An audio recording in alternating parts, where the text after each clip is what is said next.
बेटा ये जो वीडियो रहेगा ये रेडॉक्स रिएक्शन का सेकंड पार्ट रहेगा। पहला इंट्रोडक्शन पार्ट हो गया था। अब जो सेकंड पार्ट होगा इसमें हम लोग देखेंगे oxidation number.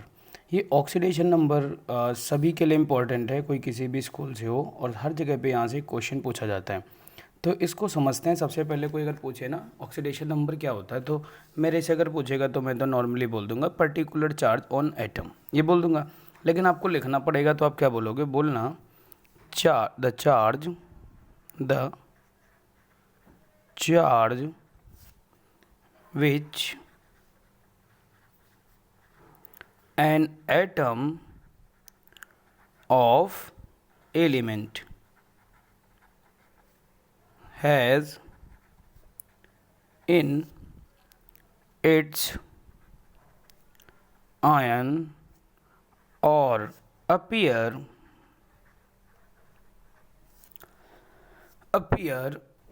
to have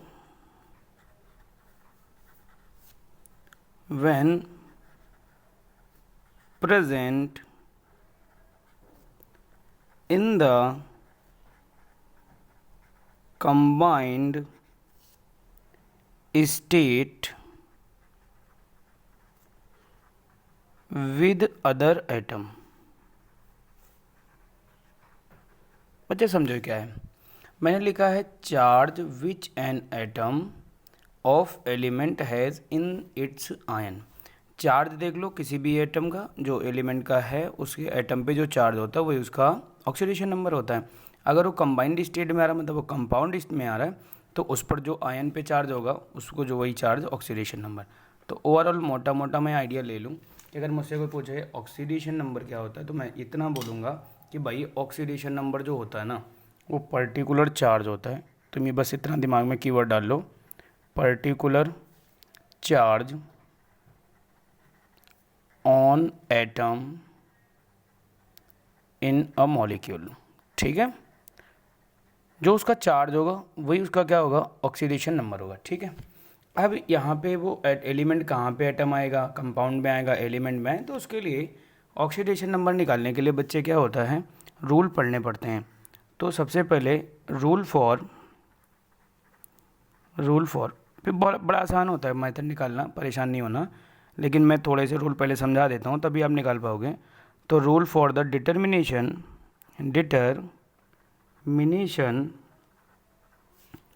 of oxidation number. तो बेटा ऑक्सीडेशन नंबर निकालने के लिए रूल क्या होते हैं, आराम से सुनो। सबसे पहले आपको ये बात, दो चार बातें याद रखनी पड़ेंगी। जैसे आपने एस ब्लॉक पढ़ा था, अब समझना पहला रूल यही होता है। चलो मैं लिखता हूँ, पहले रूल थोड़ा समझा दें। पहले बेसिक रूल तो यही लिख लो, अगर कोई भी एलिमेंट फ्री स्टेट में पाया जा रहा है, फ्री स्टेट का मतलब होता है अकेला पाया जा रहा है, तो उस पर जो ऑक्सीडेशन नंबर होगा 0 होगा। तो मैं क्या बताना चाह रहा हूँ, मैं ये बोल रहा हूँ द ऑक्सीडेशन नंबर ON लिखूँगा, oxidation number of an element in the free state मतलब किसी से कंबाइन ना करें, अकेला पाया जाए, इसी को एलिमेंट्री स्टेट भी बोलते हैं। ये भी बात दिमाग में रखना। तो एलिमेंट्री स्टेट बोले या फ्री स्टेट बोले, ठीक है, तो उस पर क्या रहेगा, वो 0 रहेगा। तो लिख लेते हैं in any of its allotropic form, ये एक थोड़ा सा बात जोड़ रहे हैं इसमें, allotropic form is always zero. इससे केवल इतना मतलब समझो कि अगर कोई भी एलिमेंट फ्री स्टेट में आता है, एग्जाम्पल के तौर पे समझो, जैसे मैंने लिख दिया जिंक। अभी जिंक अकेला है ना, किसी के साथ जुड़ा नहीं है, और बेटा जब किसी के साथ कोई चीज़ जुड़ती ही नहीं है तो बेटा इसका ऑक्सीडेशन नंबर कितना होगा, 0। समझ गए मेरी बात को। जैसे मान लो मैंने ले लिया हीलियम, अगर बेटा मैंने हीलियम लिया है तो इसका ऑक्सीडेशन नंबर कितना हो जाएगा, 0, क्योंकि ये अकेला है, और जब कोई चीज़ अकेले होगी तो उसका ऑक्सीडेशन नंबर 0 होगा। लेकिन दूसरी बात बोलिए एलोट्रोपिक फॉर्म्स, क्या बोला है, एलोट्रोपिक फॉर्म्स। तो एलोट्रोपिक फॉर्म में जैसे कोई अपना ही कंबाइन कर, जैसे ओजोन हो गया बेटा, तो ओजोन को क्या लिखोगे, O3। ऑक्सीजन ही ले लो तुम बेटा, O2 हो जाएगा, है ना। हाइड्रोजन लिया तो H2 फॉर्म में आ जाएगा। जैसे P4 फॉस्फोरस लिया तो P4 के फॉर्म में आ जाएगा। ये बेटा जो भी होते हैं, जैसे एसेट हो गया, सल्फर एसेट लेते हैं, तो ये सारे के सारे क्या होंगे, इनकी ऑक्सीडेशन 0 होगी। तो ये एलोट्रोपिक फॉर्म होती हैं जिनमें ऑक्सीडेशन बेटा क्या होती है, जीरो होगी। तो याद रखना H8 हो गया, P4 हो गया, H2 हो गया, O2 हो गया, O3 हो गया, है ना, Br2 हो गया, इस तरह जितने भी होंगे ये सब के सब क्या होंगे, जीरो होंगे। इतनी बात ध्यान रखना। तो पहला रूल मुझे समझ में आ गया कि अगर कोई एलिमेंट अकेला आएगा तो उसका ऑक्सीडेशन नंबर जीरो होगा, या अगर वो एलोट्रोपिक फॉर्म में आएगा तो उसका भी क्या होगा, जीरो होगा। अब बताते हैं दूसरी बात। दूसरी बात क्या होती है, तो दूसरा रूल यहाँ पे लिख लेते हैं। तो दूसरा रूल दिख रहा है, यहाँ पे दिखेगा। तो सेकंड रूल लिख लेते हैं यहीं पे। तो सेकंड भाई साहब क्या था, तो सेकंड ऐसे समझो, सेकंड की बात करते हैं। तो ऑक्सीडेशन नंबर किसी एक एलिमेंट, कोई मोनो एटॉमिक एलिमेंट हो, तो आयन पर जो चार्ज होगा वो इसका ऑक्सीडेशन नंबर होगा। जैसे मान लो यहाँ पे मैंने बोला ऑक्सीडेशन नंबर, क्या बोला बेटा, oxidation number of an element बेटा, है ना, कहाँ पे बेटा, इन अ सिंगल मतलब क्या हुआ, मोनोटॉमिक आयन। सिंगल कोई आयन है, is the same of, same as लगाओ, ऑफ नहीं, as the charge on the ions. इसका मतलब समझा रहा हूँ बेटा। इसका मतलब ये लिखाया, जैसे कोई मोनोटॉमिक मतलब सिंगल एटम है, जैसे मैंने लिखा Ca+2, तो Ca+2 जो होगा, इस पर बेटा बताओ कितना इसका चार्ज होगा। तो इसका ऑक्सीडेशन नंबर +2 है, तो इसका चार्ज भी देखो +2 है। जैसे मैंने लिखा पोटेशियम, तो पोटेशियम का चार्ज कितना होता है, +1, तो इसका ऑक्सीडेशन नंबर भी +1 होगा। अब ये बात जब समझ में आ जाती है तो यहाँ से एक और बात मैं साथ में जोड़ दूंगा। जो आपका S ब्लॉक एलिमेंट था, अगर तुम लोग को याद हो, नहीं याद है तो थोड़ा जान लो, S ब्लॉक एलिमेंट है। अब S ब्लॉक एलिमेंट में दो ग्रुप होते थे। एक ग्रुप होता एल्कली मेटल्स, कौन सा होता था, एल्कली मेटल्स होता था। और दूसरा बच्चे जो होता था उसके वो क्या बोलते थे, alkaline earth metal, alkaline earth metal. तो जो एल्कली मेटल होता था, इसमें कौन कौन से आते थे, तो इसमें बेटा आता था जैसे सोडियम हो गया, पोटेशियम हो गया, रुबिडियम हो गया, ये सारे जो होते थे ये इसी में आ जाते थे। तो और जो इनका ऑक्सीडेशन नंबर होता है ये ऑलवेज कितना रहेगा, +1, क्योंकि इनके वैलेंस इलेक्ट्रॉन कितने होते थे, +1। एल्केलाइन में जैसे Ca आ गया, है ना, Mg आ गया, तो ये वाले क्या होते थे, ये इसमें आते थे, तो इसमें क्या होता था, +2। तो मुझे ये बात याद हो गई कि अगर कोई एलिमेंट अकेला आ रहा है, उस पर किसी से कंबाइन नहीं कर रहा, तो उस पर चार्ज कितना होगा, 0। अगर कोई भी एलोट्रोपिक फॉर्म में आ रहा तो भी कितना होगा, 0। अगर देखा जाए कोई भी आयन है और उस पर जितना पर्टिकुलर चार्ज होगा वही उसका ऑक्सीडेशन नंबर बन जाएगा। एस ब्लॉक में दो ग्रुप होते हैं, एल्कली मेटल, एल्कलाइन। जो फर्स्ट ग्रुप होता है उसके लिए +1 और जो सेकंड ग्रुप होता है उसके लिए +2। अब अगला नंबर देखते हैं बेटा। जो तीसरा रूल होगा इसमें क्या होता है, जैसे कोई कंपाउंड फॉर्म में आ रहा है तो कंपाउंड में जब ऑक्सीडेशन निकाला जाएगा, तो जैसे मान लो यहाँ पे एक एग्जांपल लेते हैं NaCl। तो NaCl एक कंपाउंड है, तो कंपाउंड में अगर ध्यान से देखा जाए तो इसको हम ऐसे भी लिख सकते हैं Na+Cl-। तो यहाँ पर जितना प्लस आएगा दूसरे पर उतना ही माइनस आएगा। सोच के देखो, जितना यहाँ पे प्लस आएगा दूसरे पर उतना ही माइनस आएगा।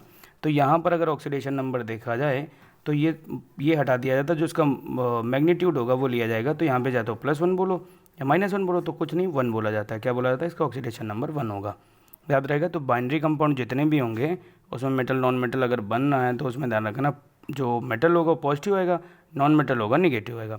तो यहाँ पे हमने किसका लिया बेटा, तो इसका मान लो लिया +1 और इसका क्या लिया है, -1, ध्यान रहेगा, ठीक है। अगला रूल समझो।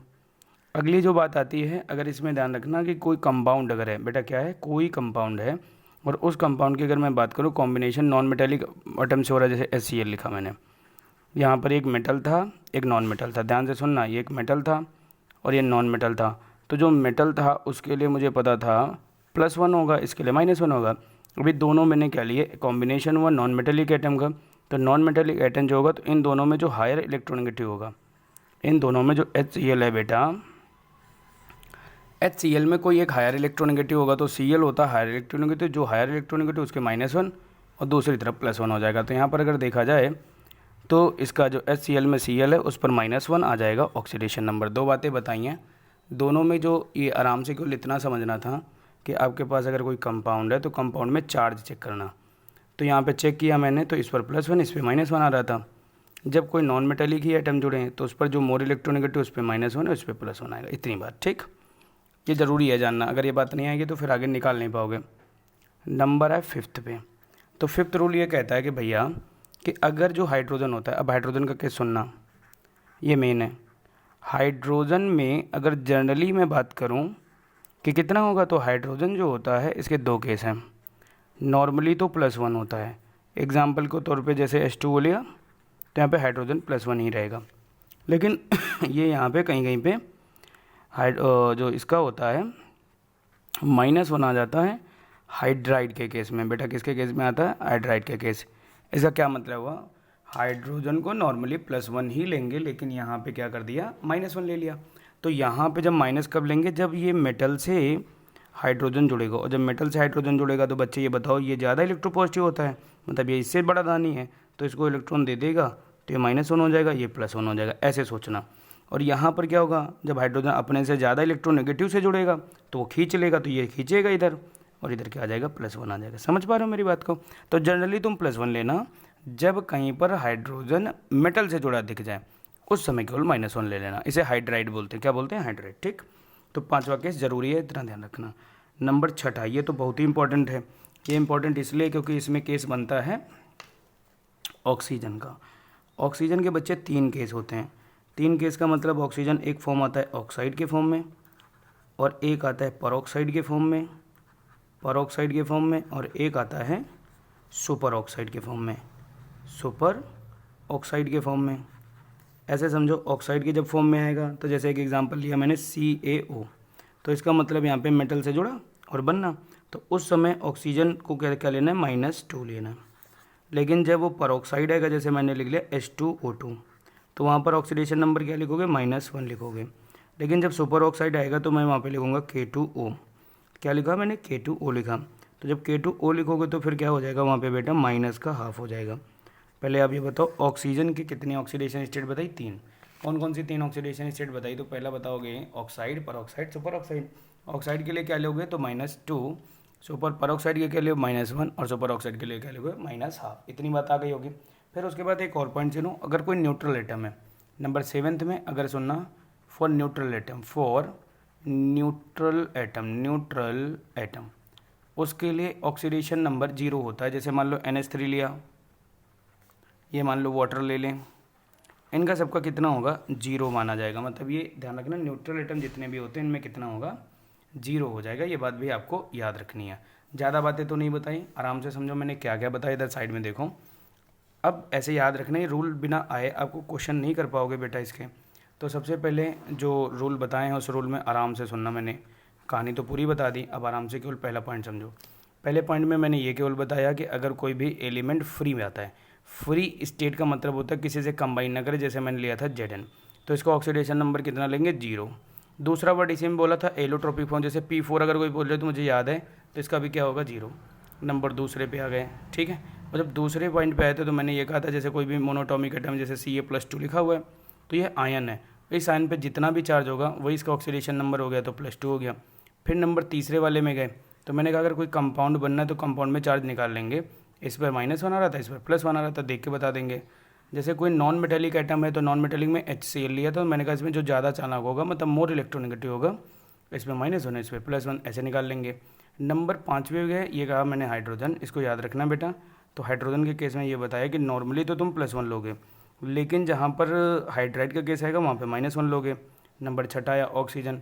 ऑक्सीजन के 3 केस बताए, अगर ऑक्साइड है तो -2 लेना, अगर सुपर ऑक्साइड है -1 लेना, और अगर परऑक्साइड है ऑक्साइड हुआ तो -2, परऑक्साइड हुआ तो -1, और सुपर ऑक्साइड हुआ तो -½ लोगे। इतनी बात आ गई। और मैंने कहा अगर कोई भी आपका मॉलिक्यूल है, अगर वो न्यूट्रल है, तो अगर बेटा न्यूट्रल है तो फिर कहानी ख़त्म है। तो न्यूट्रल है तो फिर कहानी क्या ख़त्म है? तो वहाँ पर वो 0 हो जाएगा। जैसे मैंने कहा NH3 और एक मैंने कहा वाटर, तो ये दोनों 0। एक और छोटी सी बात बताना चाहूँगा, जो हैलोजन एटम होता है ना, यहाँ एक पॉइंट और लिख लेते हैं, 8 नंबर, तो 8 तो टोटल रूल बन जाएंगे। एक पॉइंट ये है कि जो हैलोजन होता है, हैलोजन में ध्यान से सुनना, जनरली जितने भी हैलोजन हो, फ्लोरीन हो गया, क्लोरीन हो गया, ब्रोमीन हो गया, आयोडीन हो गया, इन सब का क्या होता है बेटा? -1 ही होगा। लेकिन फ्लोरीन ऑलवेज -1 शो करेगा, फ्लोरीन ऑलवेज -1 शो करेगा। लेकिन जैसे आयोडीन हो गया, क्लोरीन हो गया, ये वाले जो लोग होते हैं ये चेंज कर लेते हैं। ये चेंज करेंगे तो फिर धोखा हो जाएगा। जैसे मैं तुम्हें समझाना चाहूँगा, अगर मैं मान लो एग्जांपल ले लूँ IF5 अगर ऐसा ले लिया तो यहाँ पे जो आयोडीन है ना, आयोडीन की ऑक्सीडेशन स्टेट +1 होती है। जैसे IF7 लिया तो यहाँ पर आयोडीन की स्टेट कितनी हो जाती है +7। तो कुल मिला के हमने ये ओवरऑल मतलब निकाला है कि जो हैलोजन होते हैं, हैलोजन में फ्लोरीन का -1 होगा, -1 ले लिया। जनरली सबका ले लेंगे -1, लेकिन जब केस इस तरह के होंगे तो हम लोग देखेंगे इलेक्ट्रोनेगेटिविटी, उसके आधार पे क्लोरीन, ब्रोमीन और आयोडीन का बताएंगे। अब एग्जांपल देखते हैं और समझते हैं कुछ बातें। बच्चे जैसे एक एग्जांपल मैंने लिखा Na2H2O3 में सल्फ़र का ऑक्सीडेशन स्टेट बताना है। तो जिसको ऑक्सीडेशन स्टेट बताया जाता है, देख ध्यान से समझना कैसे निकाला जाता है। उसको x मान लो और जितने लिखे हों उसके आगे 2 लगा दो। तो 2x है तो अगर 3 होता तो 3x हो जाता, ठीक है, प्लस यहाँ पर सोडियम कितने हैं 2, तो 2 गया × सोडियम का ऑक्सीडेशन स्टेट, ये एल्कली मेटल होता है, अभी याद कराया था, एल्कली मेटल का होता है +1। तो यहाँ पे +1 होगा तो इसकी वैलेंसी का इक्वल होगा, तो यहाँ पे लिख दे 1। और यहाँ पे ऑक्सीजन है तो ऑक्सीजन मैंने कहा था तुम्हें, जब तक कुछ नहीं समझ में आता तब तक करो प्लस का 3 × और ऑक्सीजन का कितना लगा था मैंने -2 लोगे। जनरली कितना लोगे -2, तो जनरली रख के देखो, पहले रखा -2 = 0 करोगे तो बताओ क्या हो जाएगा, 2 × 2 हो जाएगा, प्लस का 2x हो जाएगा और माइनस का 6 = 0 हो जाएगा। फिर ये यहाँ पे जब जाएगा तो 2x माइनस का 4 = 0 हो जाएगा। 2x = इसको जब इधर भेजोगे तो प्लस में आ जाएगा, तो x = कितना आ गया, +2 आ गया। बच्चे x = कितना आया, +2 आ गया। अब ये जो +2 आया है ये क्या हो गया, ऑक्सीडेशन नंबर हो गया सल्फर का इन Na2H2O3 में। एक एग्जाम्पल ये दिखाया और इससे कुछ बहुत समझ में आया होगा। एक एग्जाम्पल और लेते हैं और उससे समझने की कोशिश करते हैं। जैसे मैंने कहा H2SO4 में सल्फ़र का बताओ, H2SO4 में किसका बताना बेटा, सल्फ़र का बताना। तो जिसका बताना उसको क्या मान लो x। मैंने कहा था हाइड्रोजन कितने हैं 2, तो 2 × जनरल फॉर्म में 1 ही लोगे इसका, और प्लस का 4 × मैंने कहा था -2 करोगे = 0 करोगे। तो बेटा जब = 0 करोगे तो यहाँ पर क्या हो जाएगा, तो मैंने कहा 2 + x माइनस का 8 = 0। अब यहाँ पे x माइनस का 6 हो जाएगा = 0, तो x = कितना आ जाएगा, +6 आ जाएगा। मेरे हिसाब से सल्फ़र का ये भी निकालना आपको आ गया। आपको क्या करना होता है, जिसका निकालना होता है उसको x मान लेते हैं। चलो एक और देखते हैं। तो जैसे ही मान लो एक ऐसा केस लिया, मैंने मान लो H2O7 लिया, माइनस का 2 कर दिया, तो कुछ नहीं करना होता, सल्फ़र का ही निकालना है। तो जिसका निकालना है उसको x मानो, तो 2 लगे हैं तो 2x कर दिया, प्लस 7 × -2 किया = जो ऊपर पावर लगी होती है, बस यहाँ ध्यान रखना, वैसे ही साइन के साथ इधर उतार लिया। तो यहाँ क्या हो जाएगा, 2x माइनस का 14 = -2, इसको इधर भेज दो। तो 2x = -2 इधर और 14 जब आएगा तो कितना हो जाएगा, प्लस का 12 हो जाएगा। तो x = कितना आ गया, +6 आ गया। एक और एग्जांपल देखो, जो एग्जांपल इम्पॉर्टेंट है वो आता है, जैसे मान लो Cr2O7 वाला। तो यहाँ पे देखो, इसको ऐसे लिख सकते हैं Cr2O7 - 2। किसका निकालना है, क्रोमियम का निकालना। बेटा जिसका निकालना है उसको क्या मानो, x। चलो मैंने मान लिया इसको x। कितने हैं बेटा 2, तो 2x कर लो, प्लस लगाओ, कितने हैं ये 7 × ऑक्सीजन का नॉर्मली कितने लोगे, -2। जो पावर में लिखा हो तो उसको कहाँ ले जाओगे, उसको ले जाओगे इक्वल में -2 किया। 2x माइनस का 14 = -2, तो 2x = कितना हो जाएगा 12, x = कितना हो जाएगा 6। ये तो बात हो गई नॉर्मल की, लेकिन अभी कुछ केस है इसमें ऐसे जो आपको डिस्टर्ब कर देंगे, तो वो तो बता रहा हूँ। पहले इतनी बात अगर आ जाए तो कुछ कॉम्प्लेक्स कंपाउंड के भी निकालने आते हैं, तो वो भी सिखा देता हूँ पहले। जैसे Na4 लिख के आ गया और ब्रैकेट में लिख के आ गया FeCN6, और इसमें कहा कि Fe का ऑक्सीडेशन स्टेट बताओ। तो बच्चे एक बात याद रखना, Cn का होता है -1, ये दिमाग में रख लो। तो Na क्या है, सोडियम है, सोडियम का +1 होता है, कितने 4, तो 4 × 1 कर लो, प्लस करो, ये Fe कितने 1, तो x कर लो। अब प्लस लगाओ, कितने Cn 6, तो 6 × -1 = 0। तो यहाँ पे 4 + x -6 = 0, तो x - 2 = 0, तो x = कितना आ जाएगा बेटा, तो x = आ जाएगा 2। ये बात समझ में आई। तो इसको बोलते हैं कॉम्प्लेक्स कंपाउंड। क्या बोलते हैं बेटा, कॉम्प्लेक्स कंपाउंड। तो ऐसे भी निकाल लोगे। एक और केस है वो भी समझ। अब जैसे यहाँ पर एक देखेंगे और लिख दिया यहाँ पे NH4, दिख रहा है बेटा, नहीं दिख रहा, अब दिखा होगा। NH4 लिखा, NH4 का होल ट्वाइस लिखा, और फिर क्या लिखा SO4। ऐसे लिख दिया और यहाँ पर बोला n का निकालो। बेटा बड़ी समस्या है? कोई समस्या नहीं है, आप केवल दिमाग में इस चीज़ को बैठा लो कि निकालना किसका है, नाइट्रोजन का निकालना है। तो जिसका निकालना उसको x मानते हैं बेटा, जिसका निकालना उसको क्या मानोगे, x मानोगे। तो चलो ठीक है, इसका होल ट्वाइस था, सॉरी यहाँ पे इसका ये अंदर 4 है, यहाँ पे होल ट्वाइस था, ठीक है। अच्छा बताओ यहाँ पे x होगा, सोच के देखो, और ये अंदर 2 बार मल्टीप्लाई करोगे तो 2NH4 होगा, सोच के देखो। यहाँ पे हाइड्रोजन 8 होंगे, तो यहाँ पर अगर x माना और इसके बाद होल ट्वाइस लगाए तो 2x हो जाएगा। प्लस करो, हाइड्रोजन 4 हैं और 4 का डबल करोगे तो 8 हो जाएगा, तो 8 इंटू +1 करोगे, और यहाँ पर SO4 है तो यहाँ प्लस लगाओ। अब जो SO4 है तो अगर इनको सिंगल सिंगल चाहो तो सिंगल सिंगल रख दो, और SO4 का वैलेंसी पॉलीटॉमिक एटम होता है, इसका -2 होता है, तो ये डायरेक्ट रख दो। तो -2 रखा तुमने ब्रैकेट में, इक्वल टू 0 कर दिया, तो 2x प्लस का 8 माइनस का 2 इक्वल टू 0, तो 2x प्लस 6 इक्वल टू 0, तो 2x इक्वल टू, इधर जब वैल्यू होगे तो -6 हो जाएगा, तो 2x की जगह में x इक्वल टू -6/2 करोगे तो कितना आ जाएगा, -3 आ जाएगा। निकाल लोगे, ऐसे आराम से निकाल लोगे। तो ये वाली बात भी आपको समझ में आ गई कि ऐसे कैसे निकालते हैं। एक और समझो, अगर कभी ऐसा केस आ जाए, समझ जाना कुछ तो गड़बड़ है, फ्रैक्शन में जब आ जाए, और जब फ्रैक्शन में आ जाए तो फिर कहानी अलग तरीके से करते हैं। जैसे अगर मान लो मैंने निकालना स्टार्ट किया Fe3O4 का, तो निकालो इसको।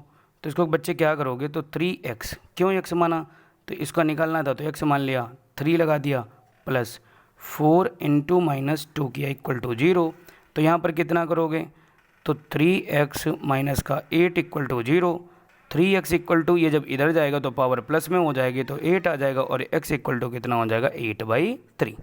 जैसे ही फ्रैक्शन में आ जाए समझ जाना गड़बड़ हो गया, और जब गड़बड़ हो गया तो इंडिविजुअल निकालनी पड़ती है। इंडिविजुअल का निकालने का एक ही तरीका है, उसका स्ट्रक्चर।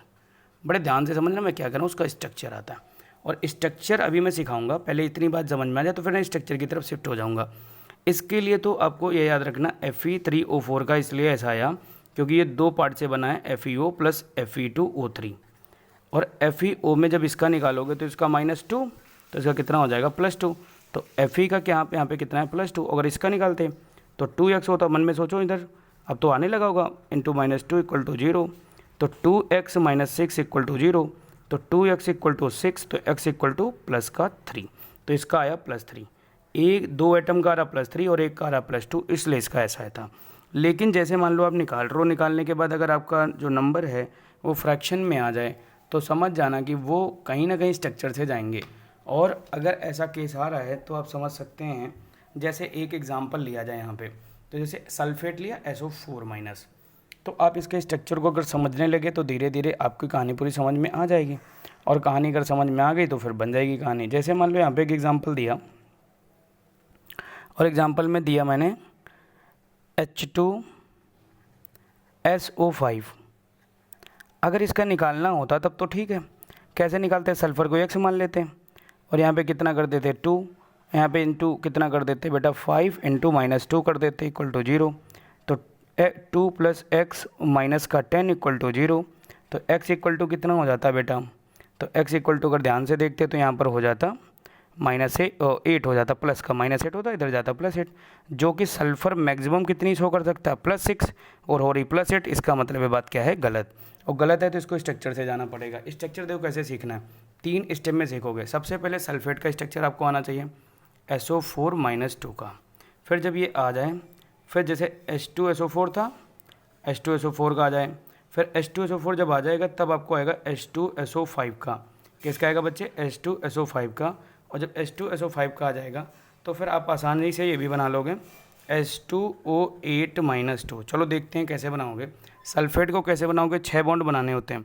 सल्फ़र बनाया, सल्फ़र से मैक्सिमम 6 बॉन्ड बनते, तो 6 बॉन्ड कैसे बनेगा, 2 ऊपर लगा दो, 2 नीचे लगा दो ऑक्सीजन, तो डबल बॉन्ड बनाएगा, और एक ऐसे ऑक्सीजन पे लगाया और एक ऑक्सीजन ऐसे लगाया, तो 4 हो गए सल्फ़र पे, और यहाँ पे -1 और यहाँ पे भी -1 हो जाएगा। अब मेरी बात सुनो, कैसे निकाले, सल्फ़र और ऑक्सीजन में देखो मोर इलेक्ट्रोनेगेटिव कौन है, तो कहोगे सर ऑक्सीजन है, तो ऑक्सीजन और इसके बीच में कितने बॉन्ड, 2, तो उतने माइनस लगा देना इधर, और इसके रिस्पेक्ट में इतने प्लस लगा देना इधर, ठीक। उसके बाद इधर भी वही सेम केस है, -2 तो +2 हो जाएगा। ऑक्सीजन और सल्फ़र में चालाकी है तो एक बॉन्ड है तो -1, और यहाँ पर क्या हो जाएगा +1 हो जाएगा। इधर जाओ तो ये -1 और इधर जाओगे तो +1 हो जाएगा। तो टोटल सल्फ़र पे कितना आ रहा है, तो सल्फ़र पे गिन लो टोटल 2 2 4 5 6, तो 6 ऑक्सीडेशन स्टेट आ रही है ना, ऐसे देखना होता है। अब जैसे H2SO5 H2SO4 था, ऐसे ही बनाते, सल्फ़र लिखते, ऊपर 2 नीचे 2, इधर एक फिर इसके बाद H बना देते, इधर एक फिर एक H बना देते, ये बन गया इसका स्ट्रक्चर। H2SO5 का पढ़ा ही रहे थे, ये गड़बड़ कैसे हुआ दिखा रहा हूँ। सल्फ़र बनाऊँ, डबल बॉन्ड O ऊपर जाएगा, एक डबल बॉन्ड O नीचे आएगा, इधर एक O करो और H लगाओ, इधर आओ, इधर क्या करोगे, O लगाओ, फिर एक O लगाना पड़ता है, फिर H लगाना पड़ता है।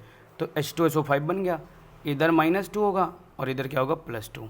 इधर बताओ -2, इधर प्लस। ये कैसे लगा रहा हूँ मैं, देख रहा हूँ दोनों में ज़्यादा चालाक कौन है, मतलब मोर इलेक्ट्रोनेगेटिव ऑक्सीजन लगा दिया और इधर +2 लगा दिया। तो यहाँ पे क्या होगा -1 हो जाएगा और इधर +1 हो जाएगा और इधर -1 हो जाएगा, इधर +1 हो जाएगा। तो इस सल्फर पे +6 तो आ गया। अब यहाँ पर बच्चे आओ, इस ऑक्सीजन पे देखो तो यहाँ -1 था, इन दोनों के बीच में देखोगे तो ये -1 और ये क्या हो जाएगा +1 आ जाएगा। इन दोनों, ये दोनों सेम इलेक्ट्रोनेगेटिव हैं, तो जब सेम इलेक्ट्रोनेगेटिव तो कहते हैं उसका ऑक्सीडेशन नंबर 0 होता है। और यहाँ पर जब आओगे तो +1 और यहाँ पे आ जाएगा -1। तो अगर कोई सल्फ़र का पूछता तो मैं क्या बोलता, +6 आता है, और जबकि ऐसे निकालने में +8 आ रहा था। तो याद रखना, सल्फ़र कभी भी 6 से ज़्यादा नहीं बना सकता, ये बात आपके दिमाग में होनी चाहिए। इतनी बात अगर आ गई हो, ठीक है, तो फिर आगे देखें। जैसा कि ये जो H2O8-2 लिखा था, इसको बच्चे अगर ध्यान से देखोगे ना, तो जैसे सल्फ़र लिखा था, सल्फ़र को ये 2 मॉलिक्यूल ऐसे ले लो, 2 मॉलिक्यूल लिया, एक सल्फ़र ऐसे लिया, एक सल्फ़र ऐसे लिया, इधर डबल बॉन्ड O, इधर डबल बॉन्ड O बना दिया, इधर डबल बॉन्ड, ये तो पक्की बात है, ऐसे बनेगा ही बनेगा। उसके बाद एक ऑक्सीजन इधर, एक ऑक्सीजन इधर, एक ऑक्सीजन इधर, एक ऑक्सीजन इधर, माइनस इधर था तो माइनस लगा दो, माइनस लगा दो, इन दोनों के बीच में एक बॉन्ड बना दो। इसका स्ट्रक्चर ऐसे होता है। अब अगर इसमें निकाला जाए तो इसके बेटा इन दोनों के बीच में इलेक्ट्रोनेगेटिविटी डिफरेंस 0, तो 0 0 हो जाएगा। आपको केवल यहाँ एक चीज़ चेक करनी है कि उस मॉलिक्यूल जो 2 एटम देखने होते हैं उसमें इलेक्ट्रोनेगेटिव जो ज़्यादा हो उसकी तरफ क्या कर दो माइनस, और जितने कम हो उसकी तरफ कर दो प्लस, और जितने बॉन्ड हो उतने माइनस होता है। जैसे यहाँ सिंगल बॉन्ड है तो यहाँ -1 +1, यहाँ पे -2 +2 हो जाएगा। ठीक है, बात समझ गए होगे। आप प्रैक्टिस करना, अगर कोई चीज़ समझना है तो फिर बताना। ठीक, ओके।